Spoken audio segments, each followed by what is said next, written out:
그런데 최근에 트럼프를 또 한 번 변화시킨 존재가 바로 애플이었습니다. 도대체 애플이 어떤 기업이길래 이렇게 강경하던 트럼프를 멈추게 했는지 말이죠. 그런데 미국은 애플을 우대하는 것과 다르게 엔비디아에 대해서는 유독 가혹하게 나오고 있습니다. 트럼프는 애플에게 뺨을 맞고 그 화를 엔비디아에 돌려버린 모양새인데요. 트럼프가 이렇게 두 회사를 차별하는 데는 이유가 있습니다. 안녕하세요, 머니바게트입니다. 요즘 트럼프는 전례 없는 강력한 스트롱맨입니다. 그리고 이런 트럼프의 고집을 막은 게 국채금리 상승이라고 전에 말씀을 드렸었죠. 그런데 최근에 트럼프를 또 한 번 변화시킨 존재가 바로 애플이었습니다. 최근 미국은 스마트폰이나 컴퓨터 같은 전자제품에 대해서 관세 유예를 발표했는데요. 이건 사실상 애플을 돕는 결정이었습니다. 애플 CEO 팀 쿡은 이미 트럼프와 여러 차례 만나서 관세를 완화하라고 설득해 왔고요.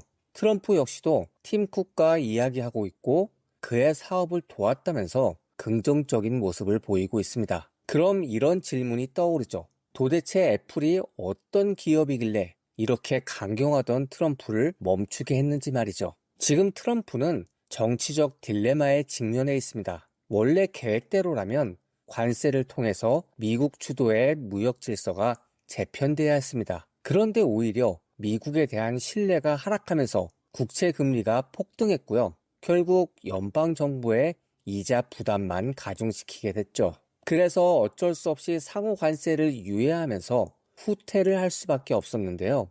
하지만 정치적으로 완전한 후퇴를 할 수는 없습니다. 그래서 그나마 명분이 확실한 중국을 상대로 더욱 강력한 관세를 부과하면서 싸움을 이어나가는 게 지금까지의 상황이죠. 그런데 이 미중 간의 다툼에 아이폰이라는 변수가 발생합니다. 왜냐하면 애플의 생산 라인의 80%가 중국에 있거든요. 중국에서 생산한 아이폰이 미국으로 수입될 때 120%가 넘는 관세를 내야 된다면, 더구나 이 관세가 시가처럼 매일매일 바뀌게 되면 아이폰 가격은 예측 못할 정도로 불안해지는 거예요. 실제 전문가들은 800달러인 기본 모델 아이폰이 1100달러를 넘을 수도 있고요. 최고급 모델인 아이폰 프로 맥스는 2300달러까지 오를 수 있다고 보고 있습니다. 그래서 미국에서는 가격이 오르기 전에 아이폰을 빨리 사야겠다면서 사재기하는 현상까지 일어났죠.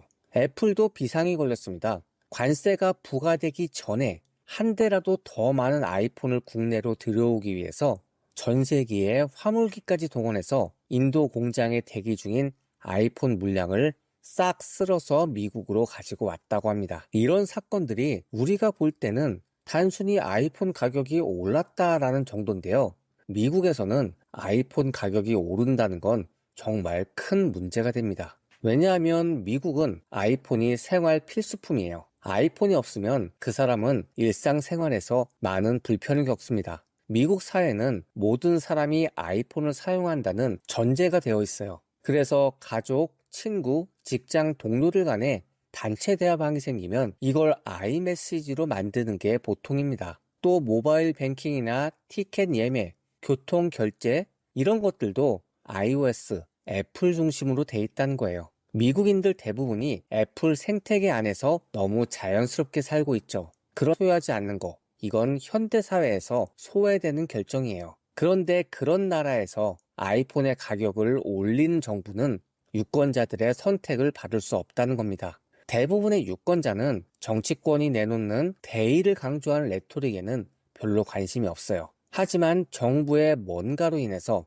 내 지갑에 영향을 주면 거기에 대해서는 정말 민감하게 반응하죠. 아이폰만 해도 주기적으로 교체해야 되는 상품입니다. 또 그걸 구매하는 시점마다 소비자가 확실히 비용을 지불했다고 느낄 만한 적지 않은 가격을 가지고 있죠. 그럼 정부는 이 가격을 잘 관리할 필요가 있습니다. 더구나 미국은 내년 11월에 중간선거가 있어요. 여기서 하원 전체와 35개의 상원의회를 뽑는데요.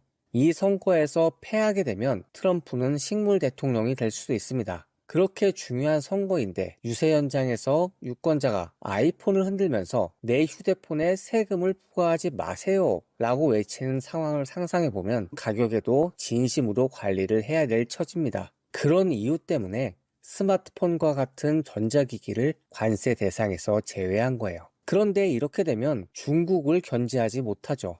이 품목들만 해도 중국이 미국에 수출하는 물량의 절반가량이 되거든요.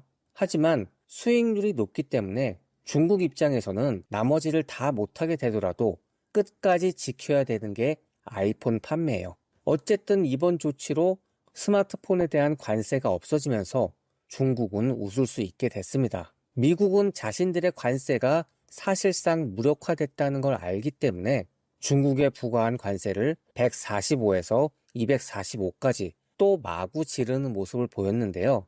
이미 관세의 실효성이 상당 부분 상실된 상태에서 이 숫자는 그냥 출구 전략을 찾으려는 레토릭일 뿐입니다. 우리는 이렇게 강하게 중국을 압박하고 있다라는 포지션을 유지하면서 앞으로 있을 다른 나라와의 상호 관세 협상을 잘 하려는 거죠. 중국도 이걸 잘 알기 때문에 어차피 우리는 아이폰 수출하는 게 중요하지 그깟 숫자에 불과한 관세율 아무 의미 없다. 알아서 해라 라는 반응을 보이는 겁니다. 트럼프는 이런 애플이 매우 억울할 것 같아요. 애플이 미국에 공장을 지어서 거기서 아이폰을 만들어 주기만 하면 우리는 제대로 중국을 상대할 수 있는데 중간에 아이폰이 껴버리니까 미국이 쓸 수 있는 카드가 확 줄어들었거든요. 그래서 미국이 단순하게 관세를 많이 부과하면 어쩔 수 없이 애플도 국내로 넘어오지 않을까라는 기대를 하는 것 같지만요. 이건 현실성이 매우 떨어집니다. 아이폰처럼 첨단 전자기기를 특히 연간 2억 대나 생산하는 그런 장비를 만드는 공장을 미국으로 이전할 수 있겠냐는 거예요. 여지껏 아이폰의 공장이 중국에 있었던 거는 중국이 가지는 제조 인프라, 높은 효율을 지닌 산업 생태계가 있거든요. 부품 공급업체, 설비 유지보수업체, 물류업체 이런 것들이 한 곳에 모이면서 협력이 자연스럽게 이루어지는 긍정적인 생태계가 구축이 된 겁니다. 사실 생각해보면 공장은 시간이 생명이에요. 그런데 생산 과정에서 뭔가 문제가 생겼을 때 부품업체가 바로 길 건너에 있으면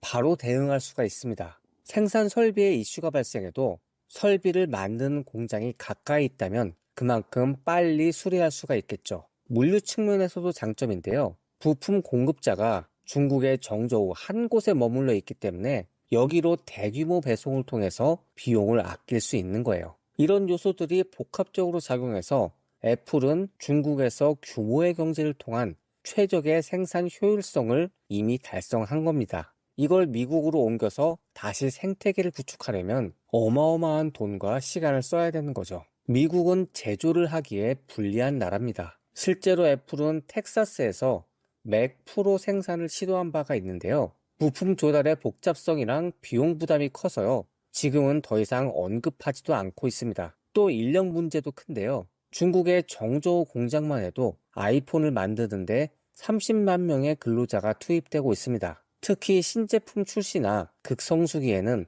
100만 명이 넘는 인력이 체류를 하기도 하죠. 그런데 미국에서 이 정도의 근로자를 모집하는 것부터가 어려운 일이라는 거예요. 미국인들의 작업관이나 근로 문화를 볼 때 이런 단순 반복 업무를 할 사람을 미국 내에서 찾기는 어렵다는 거죠. 더구나 미국은 근로 시간도 중국에 비해서 훨씬 짧습니다. 그런 것까지 감안하면 최소한 50만 명의 생산 근로자가 필요할 거예요. 또 중국에는 상급 엔지니어가 3만 명이나 되는데요. 이 사람들은 오랜 생산 경험을 갖고 품질을 높일 수 있는 전문가입니다. 미국은 이런 사람들까지 새롭게 만들어 놔야 돼요. 그러려면 최소한 5년 이내는 안 된다는 거죠. 하지만 5년 뒤에는 이미 트럼프의 임기가 끝나버려요. 2017년에 미국에 공장을 만들려는 시도가 또 있었습니다. 폭스콘이 위스콘신에 100억 달러를 투자해서 디스플레이 공장을 지었는데요. 이게 당초에는 13,000개의 일자리를 창출하려고 했어요. 그런데 현재까지도 1,300개의 일자리를 만드는 데 그쳤습니다. 미국의 높은 인건비랑 인력 확보의 어려움 때문이었죠. 그래서 결국은 공장을 포기하고 연구 개발 단지로 전환을 했는데요. 역시 미국은 미국에게 어울리는 일을 해야 되는 거예요. 애플은 처음에는 미국 내에서 생산을 하다가 생산량이 많아지니까 중국으로 가게 된 겁니다. 1990년대 이후에 전 세계에 자유무역 바람이 불었고요. 그러면서 애플은 국적을 고려하지 않은 채 최대한 효율성이 높은 생산 기지를 찾다 보니까 중국으로 간 것 같아요. 애플의 생산 시설은 단순히 인건비 절감이 아닙니다. 생산 효율성, 인프라, 가용성 이런 것들을 모두 다 고려했을 때 최고의 효율을 내는 생산 시설을 만든 거예요. 그리고 그런 안목이 있기 때문에 애플이 지금의 위치에 올라온 거죠. 요즘에는 제품 구조가 복잡해져서 공장이라도 단독 생산을 하지는 않습니다. 옛날처럼 간단한 물건을 공장에서 뚝딱 만들어서 팔던 50년 전의 상황과 지금의 상황은 많이 다르거든요. 그런데 미국은 애플을 우대하는 것과 다르게 엔비디아에 대해서는 유독 가혹하게 나오고 있습니다. 그동안 엔비디아가 중국에 판매하던 저사양 AI 반도체 H20을 수출하지 못하게 묶어버린 건데요. 중국의 매출 비중이 큰 엔비디아에게는 이건 정말 큰 타격이에요. 안 그래도 고사양 반도체 H100이 규제당하고 있어서 어쩔 수 없이 저사양 반도체라도 만들어서 팔고 있던 건데요. 이것마저 막혀버리게 되면 엔비디아는 매출 감소를 좀 세게 맞을 겁니다. 트럼프는 애플에게 뺨을 맞고 그 화를 엔비디아에 돌려버린 모양새인데요. 트럼프가 이렇게 두 회사를 차별하는 데는 이유가 있습니다. 엔비디아는 B2B 기업이에요. 일단 소비자와 접점이 상대적으로 적습니다. 미국이 중국을 견제하기 위해서 아이폰에 관세를 부과하면 미국 소비자가 직접 영향을 받고요. 정치적 반발을 불러일으킬 수 있어요. 하지만 엔비디아의 수출을 통제한다고 해서 이게 미국인들에게 영향을 주지는 않거든요. 그래서 중국에 대해서 어떻게든 반격거리를 찾는 트럼프 입장에서는 그래도 아이폰에 관세를 매기는 건 못하지만